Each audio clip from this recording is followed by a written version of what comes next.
육신의 정욕을 이기는 비결, 여기 대해서 쭉 설명을 했습니다. 어떻게 하면 우리가 우리 속에 있는 육신이 있는데 이것을 이길 수 있을까 하는 문제로 바울이 구구절절 설명을 했습니다. 이렇게 설명하고 난 뒤 오늘 본문이 되겠습니다. 본문 14절에서는 양자됨의 특징, 양자됨의 특징이 무언가 하는 것에 대해서 언급을 하십니다.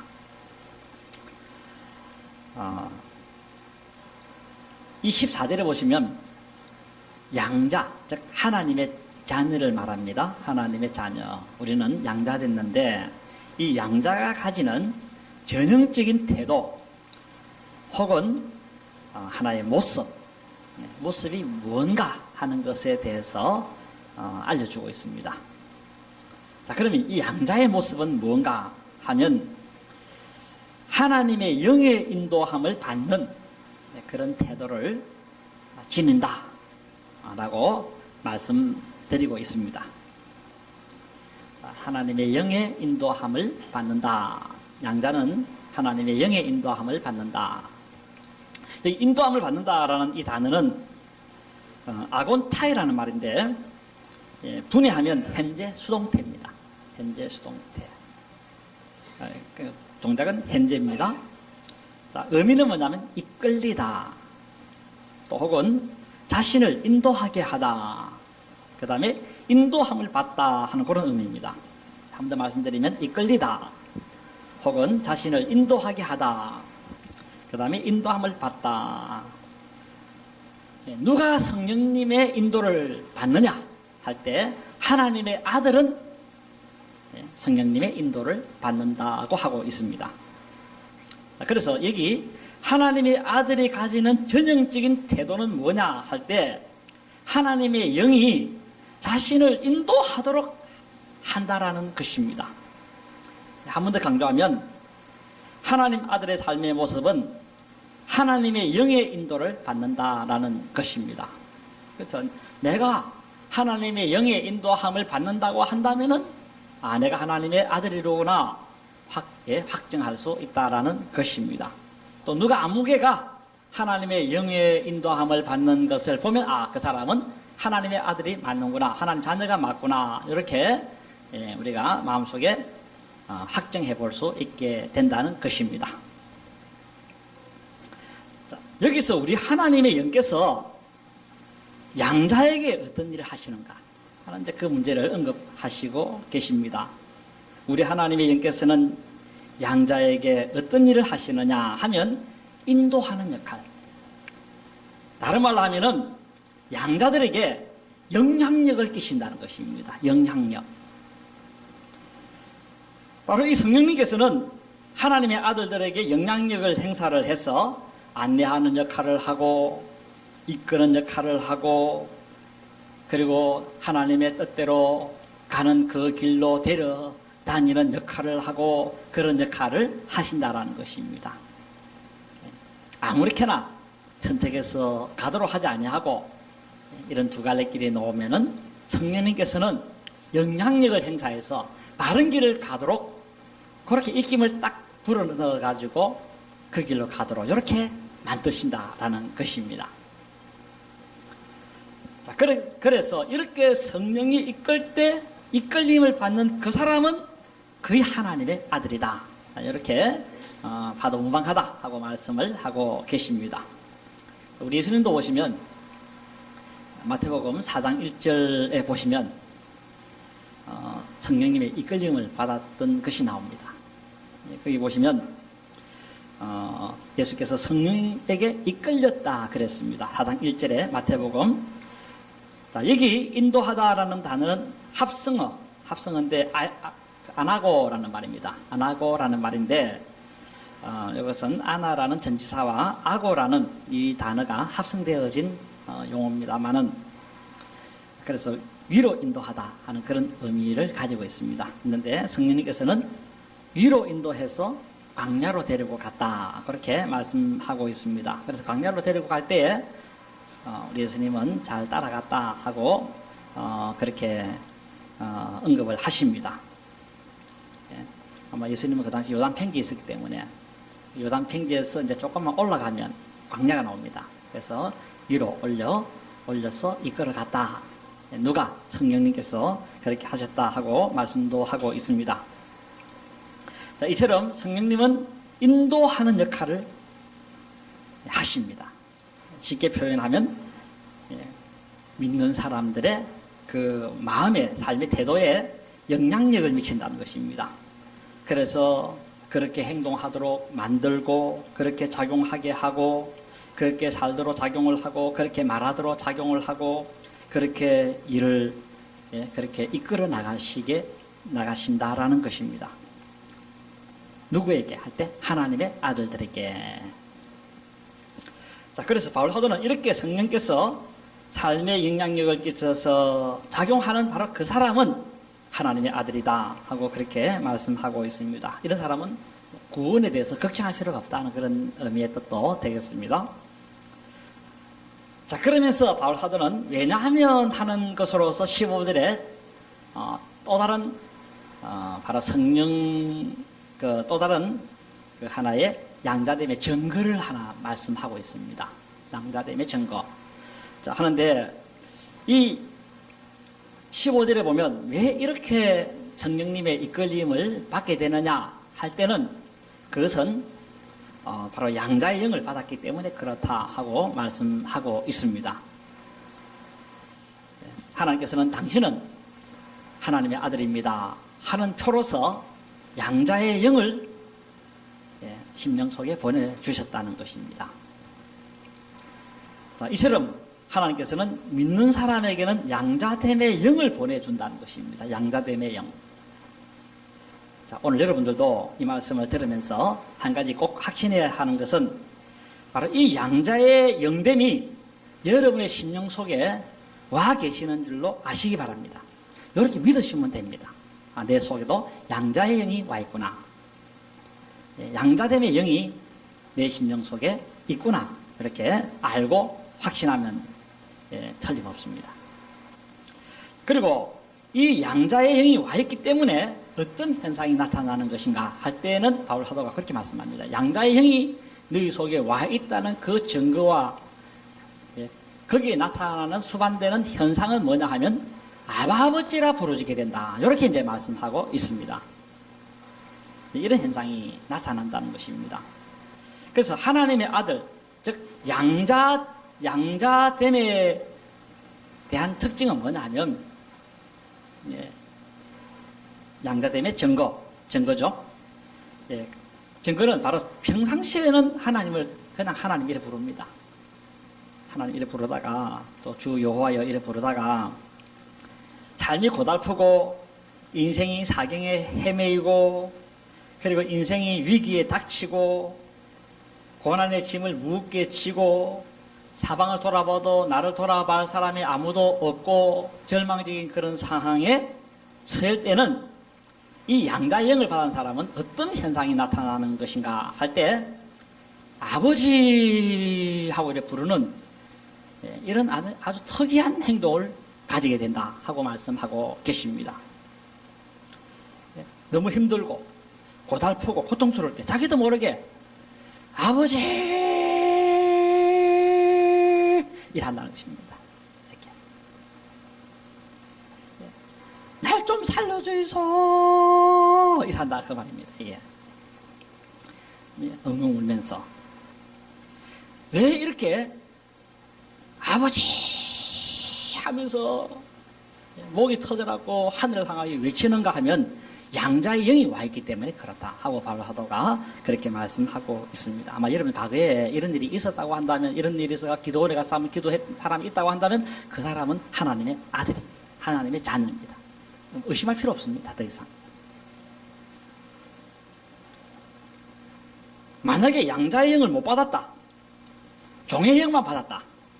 그런 사람은 무식 중에 주여 이런 이제 부를 수는 있을 겁니다. 그러면 이제 좀 조심해야 됩니다.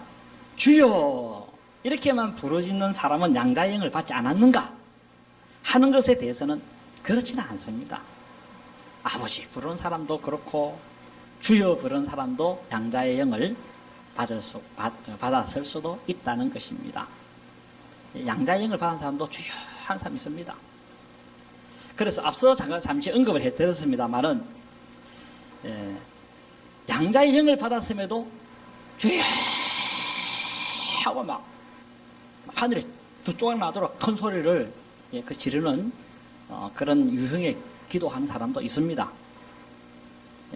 어떤 경우에 그런 식으로 주께 기도를 드리는가 하면 그런 사람은 내가 감히 어떻게 하나님을 아버지라 부를 자격이 있느냐, 너무 겸손해가지고 나는 하나님을 아버지라 그를 부를 자격이 없어서 그저 주님이라고 그렇게 부르게 되어집니다 하면서 겸손한 사람, 그런 사람은 주여 부르진다 하더라도 그 사람도 양자영을 받았습니다. 자, 그러면 우리가 주의할 것은 뭐냐면, 저 아무개는 보니까 맨날 아버지라 부르지 않고 막 주여 주여 부르니까 저 사람 양자영을 안 받았구나, 그렇게 생각할 필요는 없다라는 것입니다. 그 누가복음 15장에 보세요. 탕자가 나오는데 집에 돌아온 탕자는 자기 아버지에게 이런 말합니다. 누가복음 15장 18절에 보면 자기 아버지를 찾아가서 그렇게 말할 결심을 굳혔다고 하고 있습니다. 그 말할 결심을 내용은 뭐냐면, 아버지, 내가 하늘과 아버지께 죄를 지어 사오니 이제부터는 아버지의 아들이라 일컬음을 감당하지 못하겠나이다. 나를 품꾼의 하나로 보소서. 내가 이렇게 말해야 되겠다 하면서 결심을 탁 굳히고 자기 아버지 집을 찾아가는 탕자의 모습에 대해서 그림을 그려주고 있습니다. 이제 아버지를 안 부르고 주인님 하면서 이렇게 부르겠다는 것입니다. 사실 아버지죠, 탕자 그 아버지가. 근데 왜 주인이라 하느냐? 자기 아버지를 그렇게 부를 자격이 없다는 것입니다. 아버지하고 부를 자격이 없다.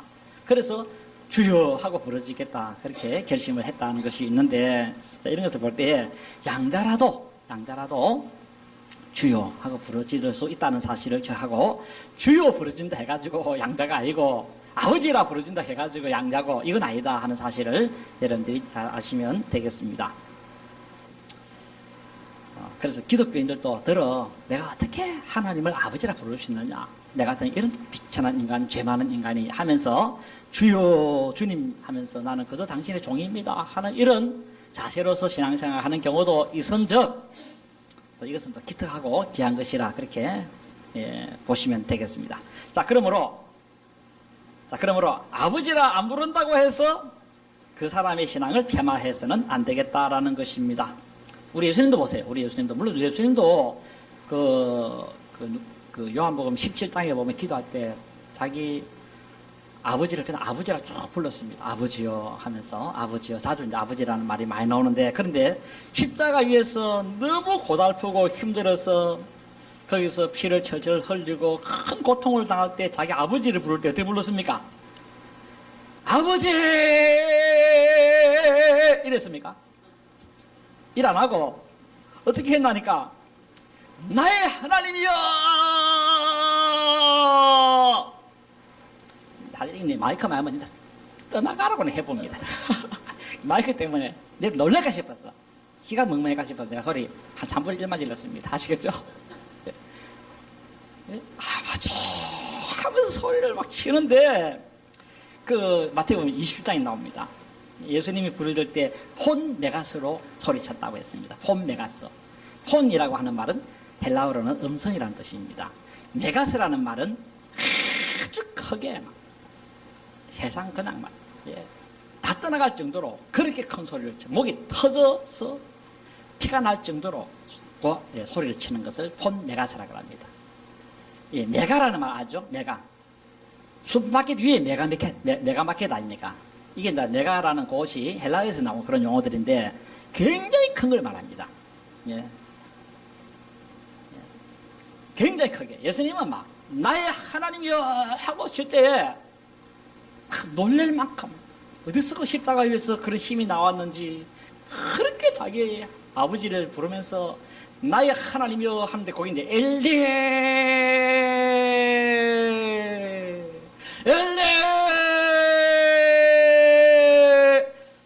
제가 눈물이 올라갑니다. 주님께서는 그 소리로 막 엘리 엘리라는 말은 나의 하나님이거든요. 그게 리라는 말이 나의라는 뜻입니다. 엘은 하나님입니다. 나의 하나님이여 하고 막 소리를 치는데 우리 예수님도 자기 아버지를 나의 하나님 이렇게 불렀지 않습니까? 참 우리 기독교인들이 그렇습니다. 너무 삶이 힘들고 고달프고 망령자실하면 그런 상황이 오면 어떻게 됩니까? 아버지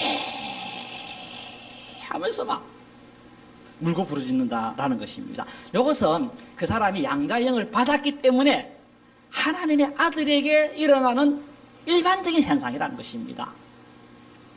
어릴 때 여러분들 자동적으로 이 말이 나옵니다. 이 말이 나오면 내가 양자형을 받았구나 이래 하시면 됩니다. 아시겠습니까? 아니면 아직 양자형 아버지 한 번도 안 불러본 사람은 답답 안 해서 그렇다는 거 이거만 기억하시면 되겠습니다. 나 답답 안 했구나. 그러나 언제나 답답할 수 있기 때문에 사람은 그때는 이렇게 부러지게 되어지는 현상이 나타나게 된다. 그럴 때는 내가 하나님의 자녀가 맞구나 이렇게 확신하시면 되겠습니다. 자, 그래서 여기 이제 킹 제임스 여기에 보면 그러니까 양자의 영에 의해서 이렇게 나옵니다. 의해서 영어로는 헬바이라고 이렇게 나오는데 그 다음에 헬라어로는 전치사 n입니다. n인데 요건 이제 무엇에 의해서 그러니까 아버지 하고 부르짖는데 왜 그렇게 부르짖느냐 하는 그것에 대해서는 양자의 영에 의해서 그래 된다 그 말입니다. 양자의 영에 의해서 아버지, 아빠 하고 부르짖는다는 것입니다. 사람이 고달플 때 큰 소리로 부르짖는 이유는 바로 양자의 영이 그 속에 있기 때문이라는 것입니다. 그리고 이게 부르짖다는 말, 크라조라는 말인데 외친다. 아버지 하면서 큰 소리로 외친다. 물론 작은 소리로 외쳐도 답답 안 할 때는 아버지 하고 부르지 않습니까? 그 다음에 누가 나를 때리려고 달라들면 아버지 하고 감치고 이건 아버지 소리는 클 수도 있고 작을 수도 있고 이건 차이가 없어요. 하여튼 그러나 큰 소리 때는 정말 다급할 때는 아버지라 이래 부르는데 그때는 가식이 없죠. 꾸며가지고 하지 않습니다. 사람이 무슨 사람 살려 할 때에 지금 다 죽어가지 않습니까? 강도가 달라드는데 아니면 지금 물이 빠져가 지금 내가 죽어가는데 그때에 내가 큰 소리 치면 체면 유지가 안 돼가 싶어가지고 사람 살려 이랍니까? 안 합니다. 큰 소리로 그냥 강도야 하든지 불이야 하든지 이러지. 내가 그래도 한 번도 그런 적이 없었는데 이렇게 큰 소리 친 적이 없는데 내가 그래도 체면이 말이 아니지 이 사람이 강도야 이래 안 합니다 절대. 지금 죽을 판인데 아버지 부르는데 체면 차리고 뭐가 있습니까? 아버지 하면 고함친다 그 말입니다 이게. 그러면 내가 하는 자녀 맞구나 그렇게 증거를 가지면 된다라는 것입니다. 자, 여기 이제 15절의 말씀이라고 하겠습니다. 자, 그래서 이 로마서 8장 15절의 말씀은 하나님 자녀됨의 증거는 이런 것들로 나타나는 현상을 통해서 알게 되어진다 하고 사도 바울이 로마 기독교인들에게 참 비밀스러운 지식을 주셨다. 그래 그렇게 아시면 되겠습니다. 자, 그런데 하나님의 자녀됨의 증거는 이것만이 아니라 한 가지 더 사실을 말해주고 있다는 것입니다. 그게 이제 16절의 말씀이라고 하겠습니다. 16절. 자, 여기 이 16절에서는 성령님께서도 당신은 하나님의 자녀야 하고 우리 영혼에 말해준다는 것입니다. 아주 놀라운 비밀인데 다시 한 번 말씀드리면 성령님께서도 그러니까 내가 아버지라 하는 것을 통해 가지고 나의 이성을 통해서 내가 하나님의 아들이로구나 하는 것에 대한 확신을 가지는 그런 경우도 있지만 또 한 가지는 내가 아니고 성령님이 직접 너는 하나님의 양자야 너는 하나님의 자녀야 하고 내 영혼에 말해준다고 그렇게 말씀하고 있습니다. 그게 16절인데요. 그 16절에 바울 사도는 이렇게 말씀합니다. 성령이 친히 우리의 영과 더불어 우리가 하나님의 자녀인 것을 증언하시나니. 여기 성령이 친히 그랬습니다. 여기 성령이 친히라는 말은 성령님께서 그런 뜻이 됩니다. 혹은 성령님 스스로가 그런 뜻이 됩니다. 성경의 스스로가 우리의 영과 더불어 하나님의 자녀라는 사실을 우리에게 증명한다는 것입니다. 너는 하나님의 자녀다. 이게 더불어 증거한다는 말은 시말티료라는 말인데 함께 증거하다, 함께 확증해 준다, 함께 확인해 준다. 네가 하나님의 자녀라고 하는 것을 성령님이 확인 딱 시켜준다는 것입니다. 봐라, 너는 이렇기 때문에 하나님의 자녀야 하면서 성령님이 딱 확인을 시켜준다는 것입니다. 여러분들 이런 확인을 갖고 있습니까? 그런데 이런 확인을 하나님이 다 시켜줍니다. 지금은 조금 여러분 어려서 그럴 수도 있고 시간만 좀 지나면 이런 증거를 받으면 세상 겁나는 것도 없고 무서울 것도 없고 걱정될 것도 없고 그렇습니다. 하나님의 아들이야 하고 성령님이 말해주는데 이것만큼 행복한 게 어디 있겠습니까? 성령님이 증명을 해준다는 것입니다. 우리 영에게 확인을 시켜준다는 것입니다. 네가 어째서 하나님 아들인가 하는 것에 대해서. 그래서 너는 이렇기 때문에 하나님의 자녀가 맞다 하고 말씀해 주신다라는 것입니다. 자, 이렇게 이제 확인시켜 줄 때에 중요한 지식은 뭐냐? 지식은 뭐냐면 이 신비주의를 빠져보면 안 됩니다. 어떤 사람들은 막 그냥 눈 탁 하고 앉아가 있다가 막 이런 소리 들어보려고 막 자꾸 그냥 뭐 이런 막 이상한 것을 바라고 이래서 하는데 그럼 마귀가 역사할 수 있습니다. 마귀가 너는 하나님의 자녀야 이래 버리면 큰일 나지 않습니까? 그래가지고는 이단으로 빠진 사람들이 굉장히 많습니다. 그러므로 우리가 여기서 조심해야 될 것은 뭐냐면 성령님이 우리에게 확인을 시켜줄 때 어떻게 확인시켜주는가 하는 이 방식에 있어서는 그냥 갑자기 불현듯 순간적으로 하늘에서 말했지 아무개야 아무개야 이름을 부르면서 너는 하나님의 자녀야 이런 식은 아닙니다. 이건 가짜로 알면 됩니다. 주로 이단들이 주는 수법이 그겁니다. 예.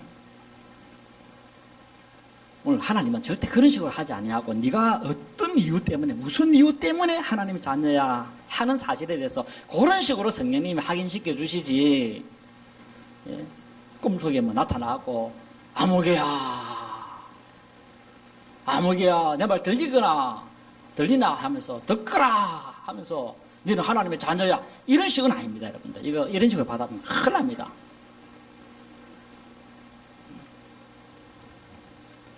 혹은 아니면 세미한 음성으로 엘리야야 이렇게 천사들이 부르는 것처럼 이런 식으로 해가지고 너는 하나님 자녀야 이런 식으로 접근하는 그것도 조심해야 되고 주의를 해야 되고 또 묵상하는데 영음으로 들리지는 않지만은 하나님 자녀야 하는 그런 소리가 비슷한 것처럼 들린다. 그것도 자기 스스로는 알 수 있지만 그거 정확한 건 아닙니다. 자, 그러면 뭐냐? 할 때 그것은 하나님께서 기록한 말씀을 통해서 너는 하나님의 자녀라고 하는 확인을 시켜준다라는 것입니다. 이걸 베드로 사도는 너희가 거듭난 것은 하나님 말씀으로 됐다는 그런 이제 그 내용도 있습니다만은 성경 말씀을 통해서 너는 하나님의 자녀야 하는 그런 내용으로 우리에게 입증시킨다라는 것입니다. 그래서 여러분들 예배 시간에 우리 예배 잘 참석해야 될 이유가 여기 있습니다. 뭐 목사가 많이 모여가지고 뭐 거기서 뭐 영광받고 그러려고 하기 때문에 많이 모으라 하는 거 아닙니다. 왜냐하면 이 목사님이 통해서 성경 해석을 들을 때에 그때 성령님께서 그 말씀을 통해서 너는 하나님의 자녀가 확실하다고 우리의 심령에 증거를 주기 때문에 그래서 이 자리가 복된 것입니다. 다른 게 복된 게 아닙니다. 우리로 하여금 하나님 자녀에 대한 확실한 믿음에 거하게 하신다는 것입니다. 그러므로 여러분이 할 일은 뭐냐? 말씀을 집에 가서 읽는 것도 중요합니다. 말씀 집에서 읽을 때 여러분들 그 말씀 읽을 때 이해 안 되는 것도 있지만 이해되는 것도 굉장히 많습니다. 그러나 어떤 성경 구절은 내가 읽어도 이해 전혀 안 되는데 교회 가서 목사님의 설명을 들으면 이해되는 그런 구절이 또 있습니다. 우리 하나님께서는 그래서 교회 목사를 세워서 어려움이 있는 이런 말씀들을 이해시키도록 그래서 말씀을 해석하도록 하셨다라는 것입니다. 이 설교는 하나님 말씀 해설이고 적용시키는 것입니다. 그러므로 예배 중에 이런 은혜를 받는다는 것입니다. 예배 중에 성령님께서는 목사님이 하시는 말씀을 통해서 너는 하나님의 자녀다 하고 증거를 하신다는 것입니다. 증명하신다는 것입니다. 너는 이러이러하기 때문에 하나님의 자녀가 분명하다 하고 말씀해 주시고, 그렇게 성령님은 역사하시지 꿈속에 나타나고 너는 하는 자녀야 이런 식으로 하지는 않는다는 것입니다. 자, 그러므로 교회 안 다니고 집에서 혼자 신앙생활을 하면 어떻게 되느냐? 오늘날 많은 사람들이 꼭 교회 갈 필요 있나? 내가 그동안에 몇십 년 예수 믿었고 알 만큼 아는데 집에서 성경 읽으면 다 이해되고 말이지 안 되나? 그런데 집에서 신앙생활 하는 것은 온전한 신앙인은 될 수 없습니다. 온전한 성화를 이룰 수 없고 하나님의 자녀다 하는 그런 음성도 들려지지를 않습니다. 요즘 보면 무교주의가 굉장히 기승을 부리고 있는데 혼자 신앙생활을 하면 되지. 아주 위험한 신앙의 발상이다. 아주 위험한 발상이다. 그렇게 보시면 되겠습니다. 사람이 성경책 혼자 본다고 그 말씀 이해하는 게 아닙니다. 물론 이해할 수 있는 것도 들어있다 했습니다. 그러나 성경에는 이해할 수 있는 것도 있지만 들어 어려운 것이 있다고 하고 있습니다. 베드로 후서 3장 15절을 보세요. 베드로가 이렇게 말씀합니다. 3장 15절을 보시면 우리가 사랑하는 바울도 그 받은 지혜대로 너희에게 이같이 썼고 또 그 모든 편지에도 이런 일에 관하여 말하였으되 그 중에 알기 어려운 것이 들어있으니, 그 중에 바울의 이 편지 속에서는 알기 어려운 것이 들어있다 했습니다. 베드로도 알기 어려운 것이 있다 했는데 하물며 일반 신자들이야말로 알기 어려운 것이 왜 들어있겠습니까? 근데 그 어려운 것을 억지로 풀다가 멸망한다고 오늘 그 다음 사도 베드로가 그렇게 말씀했습니다. 이 말씀을 가지고 말이지 자기 생각대로 자기 지식만 가지고서 말이지 그렇게 해가지고는 안 된다는 것입니다. 교회 목사님들은 정확하게 분석을 합니다. 이 전부 다 내용 신학적으로, 문학적으로, 역사적으로 분학 다 해가 하는 것이지 그냥 으리뚱땅 해가지고 말이지 대충 해가지고 이런 설교하는 거 아닙니다. 이거. 그래서 무식한 사람들은 성경을 억지로 풀다가 스스로 멸망한다고 하는데 이게 멸망이랑 지옥을 간다 그 말입니다. 성경 말씀 잘못 풀어보면 지옥 가는 줄로 아시기 바랍니다. 이게 이단되는 겁니다. 전부 다. 이처럼 혼자 신앙생활을 하면 멸망할 수 있기 때문에 우리 하나님께서는 대합중앙교회도 목사님을 보내서 여러분들을 이렇게 말씀을 해설해주고 그 해설을 통해서 말씀을 듣도록 하고 그렇게 해서 여러분들이 바른 신앙을 가지도록 만들고 그렇게 하신다는 것입니다. 여러분 이 사실 기억하시고 예배 시간에 주시는 하나님의 말씀에 귀담아 들으시기를 바랍니다. 주무시면 안 됩니다. 예배 시간에는 가급적이면 정신을 차려요. 물론 피곤하면 저절로 눈이 감길 수는 있습니다. 그래서 어떤 목사님들은 토요일날 좀 일찍 주무세요. 어떤 경우는 보면 막 주일날 새벽기도 안 해버립니다. 그런 교회 봤습니다. 그분 정말 신령한 목사님이십니다. 굉장한 목사님이십니다. 근데 그 교회는 몇십 명 모이는 옛날에 그런 교회였는데 뭐 주일날에는 왜냐면 너무 좁으니까 예배 시간에 그래서 주일날에는 새벽기도 안 하고 예배 시간 졸지 못하도록 그렇게 하는 그런 하나 행정 조치를 보기도 했습니다만은 그래서 여러분들 이 예배 시간에 하나님 말씀 잘 듣고 있으면 이 예배 시간에 하나님께서 여러분들에게 성경님을 통해서 너는 하나님의 자녀가 봐라 목사님 말하는 그것을 통해 가지고 너는 하나님의 자녀야 하는 것에 대해서 확인을 시켜준다는 것입니다. 확인 아시겠죠? 물론 여러분 집에서 성경 읽을 때도 확인될 수 있습니다. 그러나 이 성경 말씀을 들으면서 해설을 잘 들으면서 맞구나 내가 하나님 자녀구나 하는 그런 세미한 음성이 예배 시간에 들려지는 줄로 아시기 바랍니다. 물론 목사님이 여러분들 하면서 뭐 예배 잘 드리는 거 보니까 하는 자녀입니다. 이런 것도 있겠지만은 이 목사님은 무슨 이런 말씀 하는데 그 속에서 여러분들이 적용을 하면서 이 머리에서 돌아가면서 머리를 털면서 하나님 자녀다 하는 그런 음성이 계속 들립니다. 어떤 경우는 예배 시간 잘못 들어보면 마귀 음성만 듣다 까부는 수도 생겨요. 이게 설교 시간에 마귀도 역사하고 성령도 역사하시는 줄로 아시기 바랍니다. 이런 하나님께서 하나님의 자녀다 하는 이 성령님의 증거를 가져야 됩니다.